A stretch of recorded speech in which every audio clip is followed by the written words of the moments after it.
Amis du jour, bonjour. Pour vous, nous nous sommes approchés de Jean Devost, peintre et sculpteur québécois établi en Suisse depuis une dizaine d'années.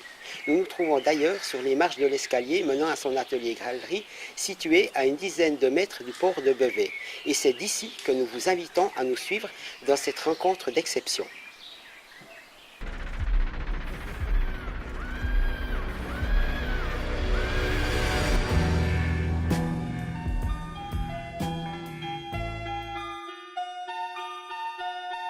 Je faisais ce qui me bouleversait, ce qui me brisait le cœur, ce qui me dérangeait.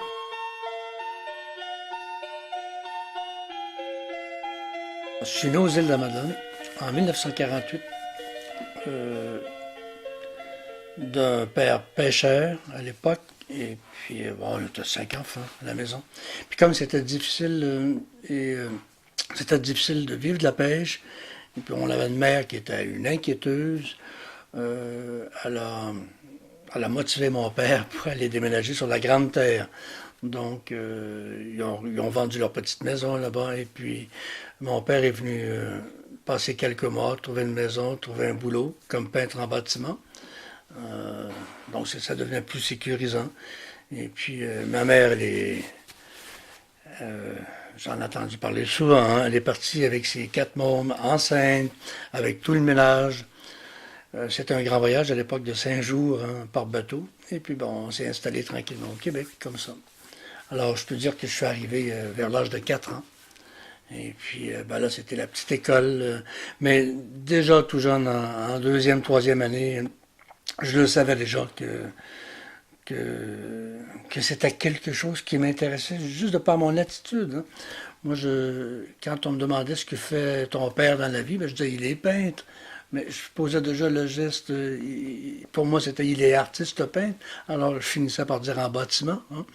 Mais j'avais déjà cette blague-là en tête. Et puis c'est vrai que tout jeune, je m'amusais aussi à gosser des poutres de la cave, hein, des poutres de la maison. Et puis ben, j'ai dû avoir quelques taloches à cause de ça, avec raison. Hein. J'étais déjà sculpteur tout jeune, sans trop m'en rendre compte.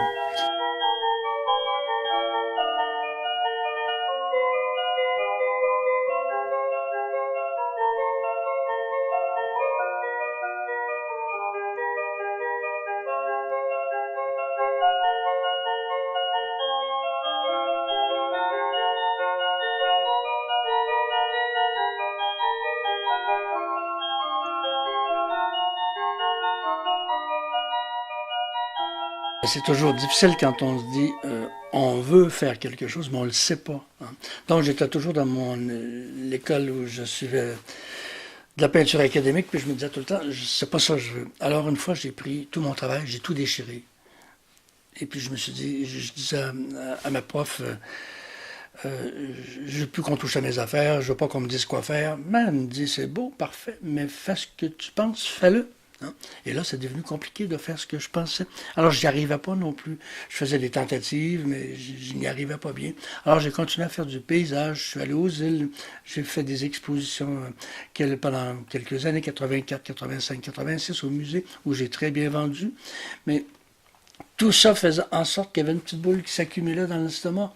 Je faisais du beau travail, mais je me disais, c'est pas du beau travail esthétique, c'était des belles petites performances, c'était des beaux paysages, mais c'était toujours pas ce que j'avais dans le ventre, sans le savoir.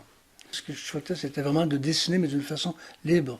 Tandis que le dessin industriel que j'avais, l'architecture, c'était toujours quelque chose de cadré et de structuré. Puis je me disais, non, il y a quelque chose qui veut sortir quand même. Et puis j'ai commencé à prendre des cours avec différents aquarellistes. Pendant une période de 4 ou 5 ans, j'ai suivi des cours soit au Québec. Je suis allé quelques fois en voyage aux États-Unis aussi avec ces artistes-là. Et puis, après ça, pendant une période de 4 ou 5 ans encore, j'ai suivi des cours dans une académie de peinture. Donc là, j'ai dû apprendre que ce soit la musculature, là, c'est le corps humain. Hein. Donc la musculature, l'ossature. Et puis c'était quelque chose que je trouvais tellement ardu. Les natures mortes. Je me disais, c'est pas encore moi. Je m'éclate pas. Je suis dans une structure encore rigide. Mais j'ai quand même fait ça pendant quelques années. Et puis ben, je me suis fait jouer un tour dans le fond. J'ai fait un travail que les gens aimaient. Et puis je me suis retrouvé dans des expositions. Je vendais beaucoup ce genre de choses-là, mais tout en sachant que c'était toujours pas moi, mais je ne savais pas qui j'étais.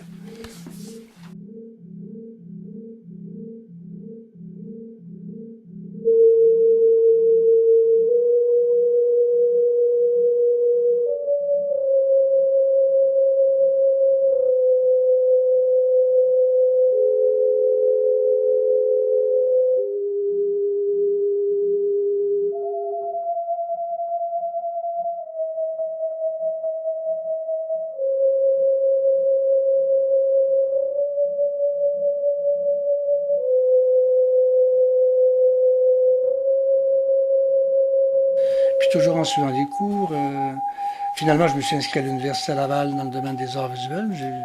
J'ai fait mes cours là pendant 3 ans. Et puis là, bon, on m'a posé la question, pourquoi tu peins? As-tu quelque chose à dire? Veux-tu maintenant? Qu'est-ce que tu veux dire? Et puis ben, j'ai commencé à regarder ce qui me préoccupait vraiment. Je veux dire, c'est vrai que j'avais peut-être aussi des accumulations de bébites pendant des années, de bouts de vie, de choses qui n'étaient pas encore réglées dans mon esprit, dans ma tête. Puis pendant 3 ans, j'ai peint. Je me suis vidé le cœur, j'ai peint toute une période que j'ai appelée la période de déchirure, des grands formats en aquarelle qui m'ont permis de me libérer, qui m'ont appris beaucoup sur moi aussi. Et puis, ben, je m'en étais pas rendu compte pendant ces 3 années-là, mais j'avais changé ma peinture. Je faisais ce qui me bouleversait, ce qui me brisait le cœur, ce qui me dérangeait. Et puis, je ne cherchais pas à me dire c'est beau, c'est laid. Ces notions-là, je m'en occupais pas. Je faisais. Et puis, ben, c'est l'accumulation. Après une soixantaine de tableaux, on a fini par se dire, avec des profs, avec des gens qui m'entouraient, ben, il y a une forme d'art qui est la tienne. Hein. Ce que tu vis, tu le mets sur ton tableau. Et puis, ben, j'ai plus jamais été capable de vraiment revenir en arrière. Je m'étais trouvé comme personne en même temps.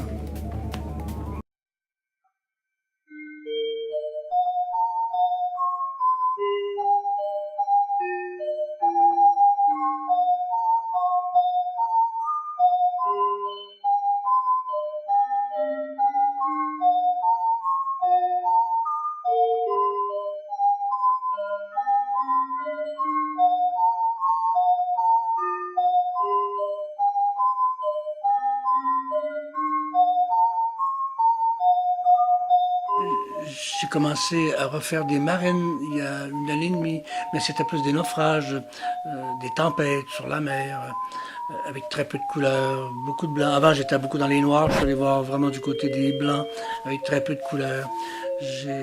J'avais en mémoire, ça change pas, ça, j'avais en mémoire quand même les naufragés, qu'on parle des boat people, qu'on parle des gens à qui on vend des voyages.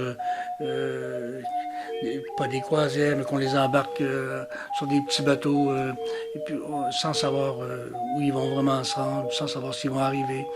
Alors c'est vrai que depuis 2 ans, je suis revenu au thème de la mer. Hein. Donc la mer qui est quelque chose de fort, qui, euh, qui soulève tout, qui brise tout. Il y avait aussi la préoccupation qu'on est en train de la briser, cette mer-là, avec le pétrole. Alors, je veux dire, toutes ces choses-là font en sorte que il y a toujours un thème qui est préoccupant. C'est pas du paysage pour faire du paysage, c'est un sujet. Il y a toujours une démarche derrière, je me rends compte. Il y a toujours cette espèce de volonté qui suit, qui court après. Et puis, ben, il y a eu la période du tsunami. C'est vrai que c'est vrai que ça faisait partie des choses, des thèmes que je développais depuis 2 ans. J'ai refait quelques tableaux à partir à la suite de ça, mais euh, je pense avoir été beaucoup plus loin encore au niveau de l'humain. Hein. Oui, c'était la mer, c'était les tempêtes, mais c'était l'homme. C'était l'homme naufragé. Bon. C'est l'ennui, je pense, de la mer. Et puis c'est pour ça que j'avais hâte. J'étais plus quand je suis arrivé en Suisse il y a 10 ans, j'étais plus dans le Jura, j'étais plus dans le haut, sur les montagnes. C'est pour ça que le goût de venir, j'avais le goût de venir au bord de l'eau. Je ne savais pas si c'était vers Lausanne, vers Neuchâtel. Euh, Ben, tranquillement, j'ai trouvé un atelier qui est à 2 pas du port de Bevet. Et on vient de tout juste d'aménager dans une toute petite maison à 2 pas de l'atelier.